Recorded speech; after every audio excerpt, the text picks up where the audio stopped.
There is a passage in the Diary of Saint Faustina Kowalska that most people who consider themselves devout will never seek out, because the moment they find it, it stops being comfortable. It is not a passage about sinners in the streets, or atheists in universities, or the enemies of the church, gathered in open rebellion against God. It is a passage about the interior life of people who go to Mass, who say their prayers, who wear their scapulars, who know the rosary by heart, who consider themselves followers of Christ in good standing. Jesus speaks in that passage with a sorrow so specific and so controlled that it carries more weight than any expression of anger could. He is not describing strangers. He is describing people who are close to him, people who have been given everything and returned very little.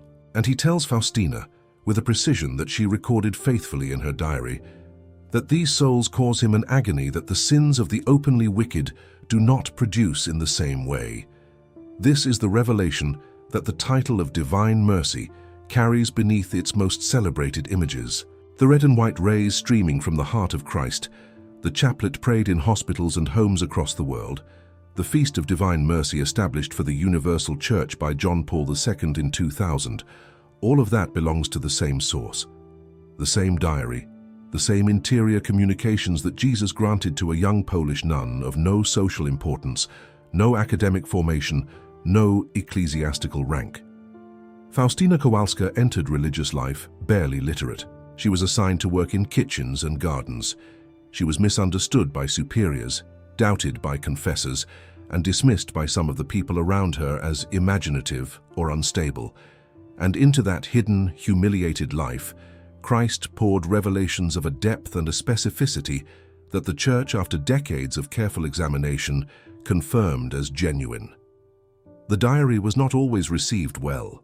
It was suspended from circulation for nearly 2 decades after her death, due to concerns about its translation and theological interpretation. That suspension was lifted in 1978 after a thorough doctrinal review, largely advanced by the then Archbishop of Krakow, Karol Wojtyła, who would become John Paul II. The rehabilitation of Faustina's message was one of his personal commitments, and her canonization in Rome in the year 2000 was a moment he described as one of the most significant of his pontificate. He had read the diary. He understood what it contained. And he understood that what Jesus had revealed to this obscure Polish nun was not a private consolation for one woman in one convent. It was a message directed at the Church in its entirety and at the specific spiritual condition of souls living in the century she inhabited and the centuries that would follow. Saint Faustina was born Helena Kowalska in 1905 in a small village in what was then the Russian partition of Poland. She was the third of 10 children in a poor and devout family. From a young age, she reported interior experiences of a mystical nature, but her path to religious life was not immediate or easy. She worked as a domestic servant to support herself and contribute to her family, and it was only after persistent interior urgings that she was accepted into the Congregation of the Sisters of Our Lady of Mercy in Warsaw in 1925. She took the name Maria Faustina of the Blessed Sacrament. She lived in several of the congregation's houses in Poland, worked ordinary jobs within the convent, suffered from tuberculosis that would eventually kill her at the age of 33, and maintained throughout all of it an interior life of extraordinary intensity that she documented under obedience to her spiritual director in the pages of what became the diary. The diary runs to nearly 700 pages. It is not a systematic theological treatise. It is a record of a soul in conversation with God, unpolished in places, deeply personal, and in certain passages of a clarity and a force that trained theologians have spent decades unpacking. Jesus speaks throughout the diary in the first person. He instructs, corrects, consoles, warns, and reveals. And among the things he reveals, with a consistency that appears across multiple entries written at different times and in different circumstances, is the particular quality of suffering that certain categories of souls produce in his heart. He does not reserve his deepest sorrow for the worst sinners by the world's measure. He reserves it for something closer, something that wears the face of devotion while withholding the substance of it. Lukewarmness is the word the theological tradition uses. But what Jesus describes to Faustina is more precise than that word alone conveys. He is not speaking only of indifference. He is speaking of souls who have received his grace, who have been given access to the sacraments, who have heard his voice in prayer, who have been touched by his mercy, and who have turned back to their own comfort, their own preferences, their own carefully managed version of the faith, without the surrender that he is asking for. He tells Faustina that the soul which causes him the most suffering is not the one that has never known him. It is the one that knows him and holds back, the one that comes close and then retreats, the one that accepts his mercy without allowing that mercy to transform anything essential in how it lives. If what you are hearing right now is landing somewhere deeper than your mind, if something in this is touching a part of your interior life that you have not examined in a long time, write the words, "Jesus, I trust in you," in the comments below. Not as a formula, as an answer to what he is asking, as an acknowledgement that this message was not meant to stay at a distance. The diary records the specific words he used, and they are words that no one who considers themselves a serious Catholic can afford to read only once. What Jesus said to Faustina about these souls was not delivered in a single moment of revelation and then left behind. It returned. It appeared across different entries in different seasons of her interior life, with a consistency that made clear he was not speaking of an isolated concern, but of something that weighed on him with a permanence that she needed to understand fully. The diary entry that strikes most directly at the heart of this theme is one in which Jesus describes the pain caused to him, not by hatred, but by coldness, not by blasphemy, but by indifference dressed in religious clothing.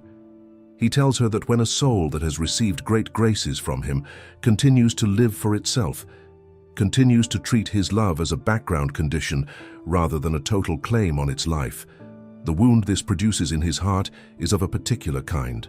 It is the wound of a love that has been accepted in word and refused in deed. He uses the language of intimacy to describe it. This is important. He is not speaking as a sovereign whose decrees have been ignored. He is speaking as one who has given everything and watches the recipient of that gift turn away, not in dramatic rejection, but in the slow, quiet, daily preference for something smaller, for comfort over sacrifice, for routine over conversion, for the appearance of the faith over its interior reality. The souls he is describing are not people who have abandoned the sacraments. They are people who receive the sacraments and remain in some essential interior room of their lives, closed, practicing the faith on the outside, protecting something on the inside that they have decided he cannot touch.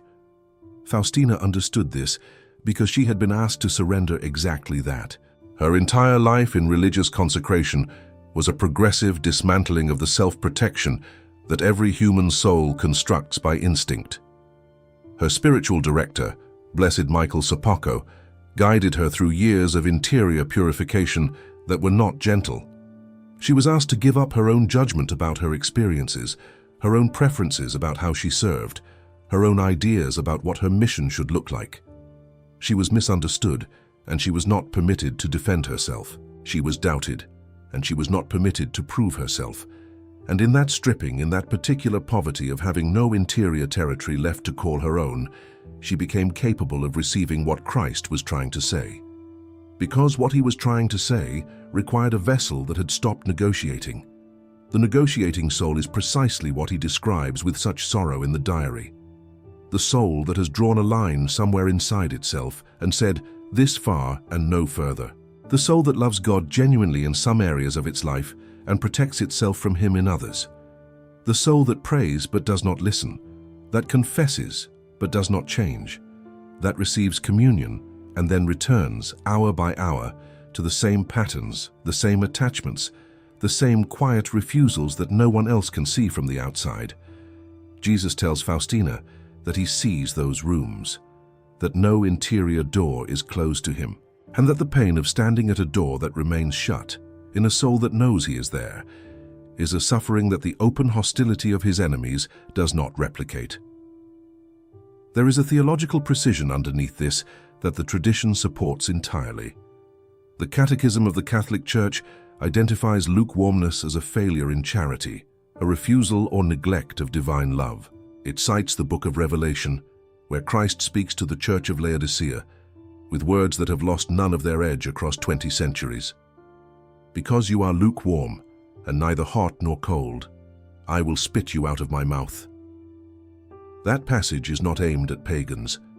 It is aimed at a community that considered itself Christian, that had maintained its external religious life, and that had nonetheless arrived at a condition of spiritual self-satisfaction that made genuine encounter with God impossible. What Jesus reveals to Faustina is the interior dimension of that same condition, seen from his side, felt from his side.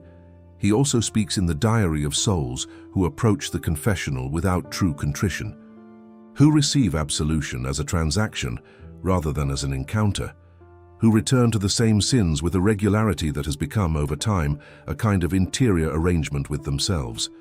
They do not intend to change, they intend to manage. They use the sacrament of mercy as a mechanism for maintaining equilibrium, rather than as the radical intervention it was designed to be. Jesus does not say these souls are beyond his mercy. Divine mercy is the central revelation of the entire diary, and its breadth is without limit for the soul that genuinely turns. But he makes clear to Faustina that a mercy accepted without repentance, received without the willingness to be transformed, becomes something the soul uses against itself. It becomes a reason not to change, rather than the power that makes change possible. This is the part of the divine mercy message that rarely appears on the holy cards. The image of the rays of light streaming from his heart is real, and it is beautiful, and it is doctrinally rich. But the diary that produced that image also contains pages in which Christ speaks with a directness about the condition of religious souls that should make every person who considers themselves devout sit with the question of which category they actually belong to, not the category they perform, the category that exists in the interior room where no one else has access. If this channel has given you something that matters, something that reaches past the surface of the faith into the place where real conversion happens, take a moment now to like this video and subscribe to Divine Echo.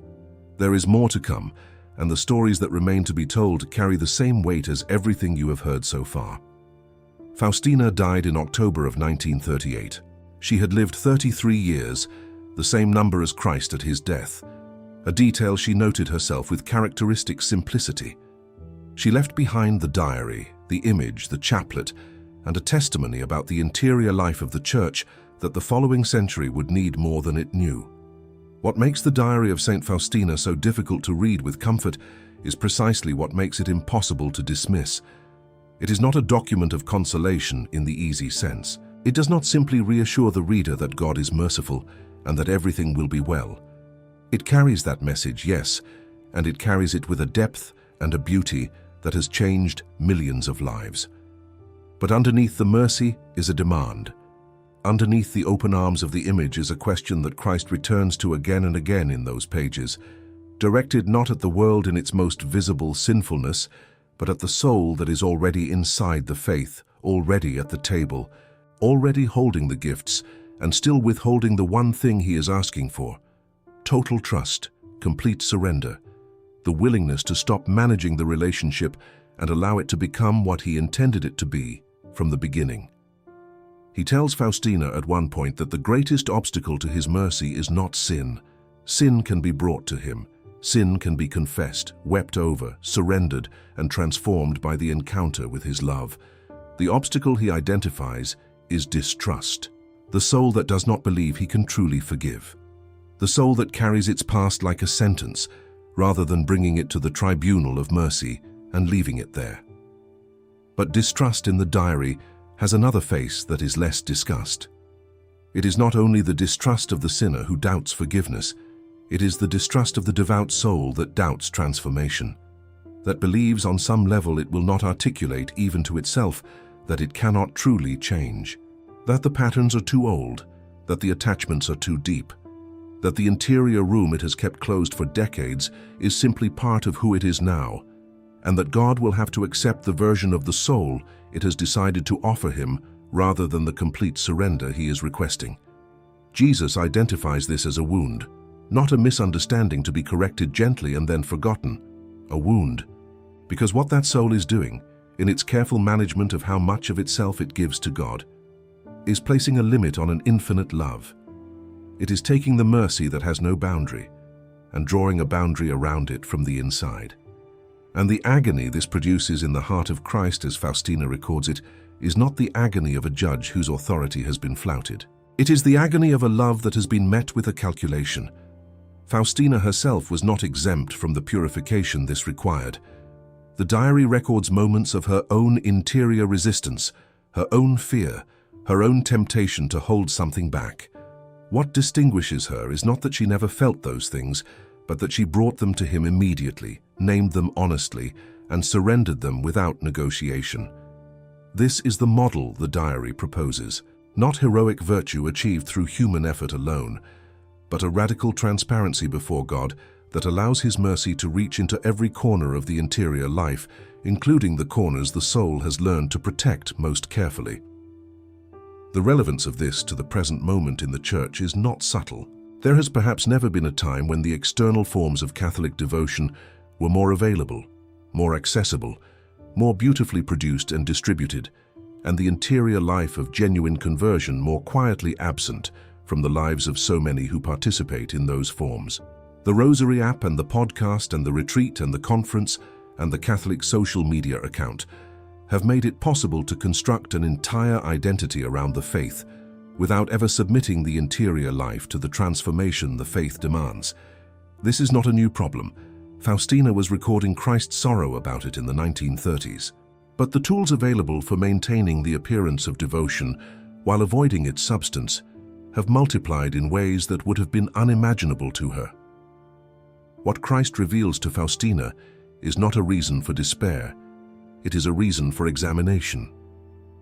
For the kind of honest interior inventory that the saints have always recommended and that the comfortable soul always finds reasons to postpone. The question is not whether one has the external markers of Catholic life in order. The question is, what is happening in the room inside, the room that is invisible to every other human being, the room where God sees everything, and where the soul either opens to Him or does not. That is the room the diary is speaking about. That is the room to which the revelation about devout souls who cause Christ the most agony is ultimately addressed. Faustina was canonized in Rome on April 30th, 2000. The first canonization of the new millennium, on the Sunday that John Paul II established permanently as Divine Mercy Sunday for the Universal Church. In his homily that day, the Pope said that the message of divine mercy is not a side devotion. It is the answer the Gospel gives to the questions of the modern world. He had read every page of the diary. He knew what it contained. He knew that beneath the image of mercy was a call to conversion so complete and so uncompromising that only a love as total as Christ's could make it bearable. She died in Krakow in a state of profound peace, her body already consumed by tuberculosis, her interior life at a depth of union with God that her confessor, Blessed Michael Sopocko, described as unlike anything he had encountered in decades of spiritual direction. She was 33 years old. She had spent her last years writing, praying, suffering, and transmitting a message that the Church took decades to fully receive, and that the world has still not finished hearing. If the stories told on this channel have become something you return to, something that feeds a part of your faith that ordinary life does not reach, consider joining the Divine Echo membership for only $2 a month. Members receive access to exclusive videos that go deeper into the mystical, historical, and spiritual dimensions of the Catholic faith, content that is reserved for those who want more than what is available on the main channel. Your support allows this work to continue with the fidelity and the gravity it requires. Saint Faustina Kowalska, who asked for nothing and was given everything, spent her life transmitting a mercy that has no limit and a demand that has no exception. The soul that hears both of those things together and responds to both with honesty is the soul the diary was written for.